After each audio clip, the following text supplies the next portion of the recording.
세금잘 알려주는 쌤 누나, 쌤 언니 투자용 세무사. 박송희 세무사입니다. 안녕하세요.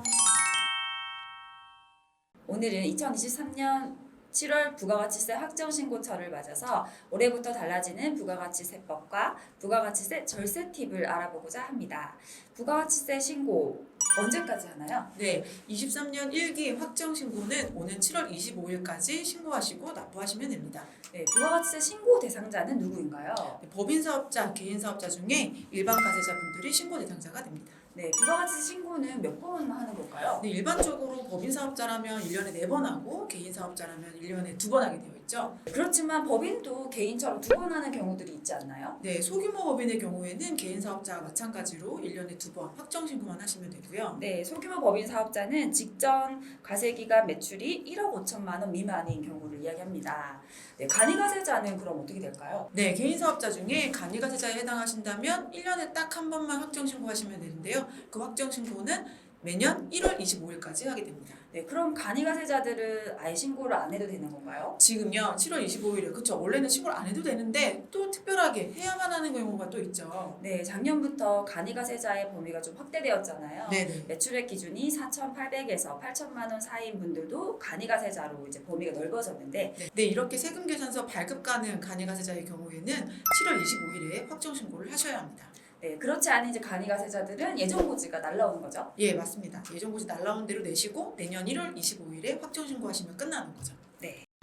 네, 그럼 부가가치세 신고 대상까지 확인을 해봤는데요. 올해부터 적용되는 부가가치세법도 정리해보면 좋을 것 같아요. 네, 올해 가장 많이 달라지는 부분은 바로 부동산 임대보증금에 적용되는 간주 임대료율이 과거 1.2%에서 2.9%로 크게 인상되었습니다. 네, 아무래도 기준금리가 올랐기 네. 때문에 세법에서도 이제 요율, 이자율이 바뀌잖아요. 네. 그래서 이자율이 올라간 것 같네요. 네, 그 다음으로 바뀌는 것 중에 또 대표적인 게 하나가 매입자 발행 세금 계산서 발급 대상이 확대되었죠. 네, 매입자 발행 세금 계산서 뭐죠? 세금 계산서는 보통 매출자가 발급을 하잖아요. 네, 그러니까 매입자 입장에서는 매출자가 세금 계산서를 발급해 줄 때까지 주구장창 기다려야 되거든요. 네, 근데 안 주는 경우들이 있잖아요. 맞아요. 간혹. 네. 그럼 이럴 때 어떻게 방법이 없을까요? 이럴 때 매입자가 스스로 발행할 수 있는 걸 매입자 발행 세금 계산서라고 하는데 그 대상이 과거에는 10만 원이 넘는 경우에만 발급할 수 있었거든요. 네. 근데 이제 확대돼서 5만 원 이상인 경우에 신청해서 발급을 받을 수가 있습니다.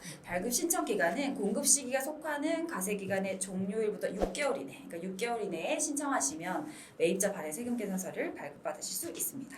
네, 그 다음으로는 저희 같은 유튜버들한테 해당되는 내용인데요. 유튜버들은 외국에서 수입이 발생하기 때문에 영수율을 적용받을 수 있는데 이럴 경우에 관련된 서류를 제출해야 되거든요. 이 서류가 좀 달라졌죠? 네, 기존에는 뭐 외국한 매입 확인서 이렇게 외환을 획득했다는 증명을 제출했는데 추가되는 서류가 2023년 2월 28일부터 국외 사업자에게 해당 용역을 제공했음을 증빙하는 서류를 내라고 하네요. 증빙하는 서류라고 하면 뭐 어디서 발급받아서 내야 되고 이렇다기보다 그 서류에다가 채널 이름이나 뭐 URL, 주소, 개설 시기 이런 것들을 기재하면 된다고 합니다.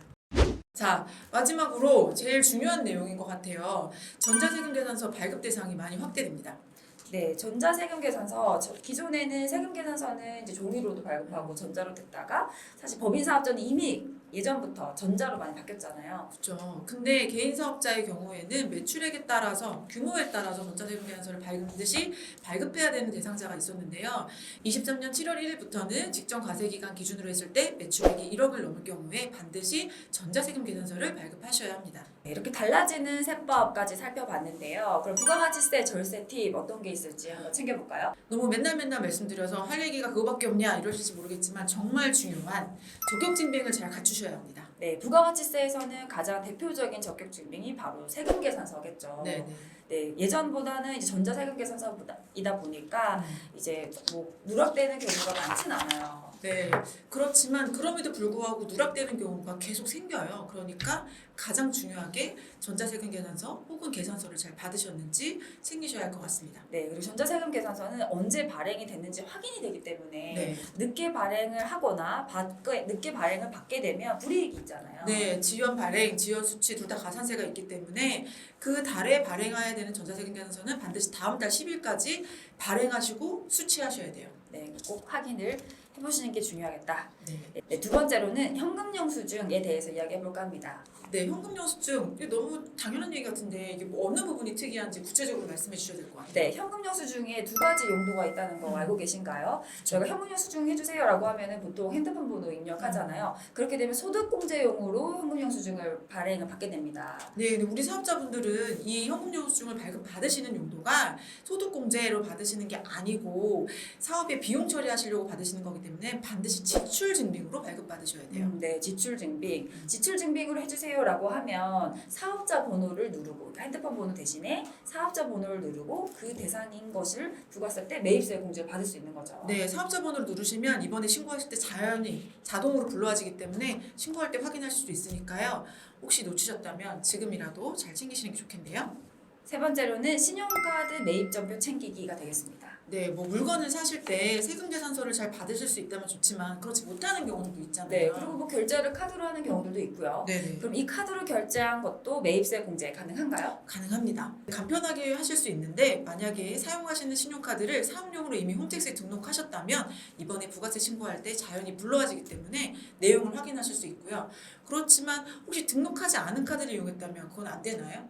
많은 분들이 그렇게 질문하시는데 아닙니다. 개인 카드인데 그 중에 뭐 사업용으로 등록해둔 게 있고 아닌 것도 있지만 뭐 결제하다 보면 아닌 카드로 사업용에 그렇죠. 썼을 수도 있겠죠. 네. 이럴 때는 각 카드사별로 다운받아서 사용하실 수 있는데요. 카드사에서 부가가치세 신고용 엑셀 파일을 다운받으시면 됩니다. 거긴 어떤 정보가 기재되어 있죠? 우리가 사용한 곳에 명칭, 사업자 등록번호, 그리고 내 카드 번호, 공급가액, 부가세 이렇게 구분되어 있으면 됩니다. 네 번째로는 계산서도 챙겨보자인데요. 네네. 계산서 중요하죠. 특히 음식점이라면 이 계산서만으로도 세액 공제를 받을 수가 있어요. 네, 계산서에는 부가세가 없는데 왜 챙기라고 할까라고 생각하실 수도 있는데 의제 매입세액이라는 게 있습니다. 매입세액으로 의제해서 그 금액의 일정률만큼을 부가세에서 빼주게 되는 거죠. 네, 근데 이럴 때도 반드시 계산서를 받으신 것만 이 의제 매입세액 공제가 적용이 되기 때문에 음식점을 하시는 분들이거나 이 의제 매입세액 공제 적용을 받으시려면 계산서를 잘 챙기셔야 돼요. 네, 의제 매입 세액률도 109분의 9를 공제해주기 때문에 거의 뭐 10%랑 육박하는 세율이죠. 네. 네. 역시 잘 챙기셔야겠네요. 네. 네. 이렇게 부가가치세 신고를 했어요. 신고를 잘하면 이제 가산세 같은 거 부담을 줄 수 있는데 좀 납부 금액이 부담된다. 좀 늦게 그렇죠. 낼 수 있을까요? 네, 늦게 내실 수 있습니다. 납부기한 연장을 신청하시면 되는데요. 이 납부기한 연장은 가장 중요한 게 3일 전까지 하셔야 돼요. 네, 신고 마감일까지 신고하고 그날 받을 수 있는 게 아니고요. 네. 3일 전까지 신청을 해야 승인 받으실 수 있거든요. 사전에 준비해서 신고를 하면 신청할 수 있는 거죠. 예, 맞습니다. 이 납부기한 연장은 한 번에 3개월까지 최대 9개월까지 신청하실 수 있으니까요. 잘 활용하시면 도움이 되실 것 같아요. 네, 신청 방법은 홈택스로도 가능하고 모바일 손택스 가능하고요. 우편 접수도 가능합니다. 어떻게 신청하는지 경로를 여기 띄워드릴게요. 홈택스에서는 신청 제출해서 일반 세무서류 신청, 납부기한 연장 이렇게 신청하시면 됩니다. 네, 손택스에서도 마찬가지로 신청 제출, 세무서류 신청 공통 분야 이렇게 루트를 따라가시면 신청하실 수 있습니다. 저희가 부가세를 신고하면 납부도 있지만 환급인 경우도 많잖아요. 네, 많죠. 네, 이렇게 환급일 경우에는 언제 들어오나 이렇게 오물무물 기다리게 될 텐데 언제 환급되나요? 네, 보통 신고하고 한 달 이내에 처리가 되거든요. 그럼 7월 25일이 기한이니까 8월 24일까지 들어오는 게 일반적이죠. 네. 근데 이번에는 조금 빨리 열흘 정도 앞당겨서 8월 14일까지 조기 환급이 된다고 하니까요. 환급이신 분들은 그 날짜까지 확인해 보시면 될 것 같습니다. 네, 마지막으로 여러분들이 세금 비용을 좀 아낄 수 있는 정보를 드릴게요. 네, 저희가 소상공인연합회와 함께 소상공인 여러분들을 위하여 무료 신고를 진행합니다.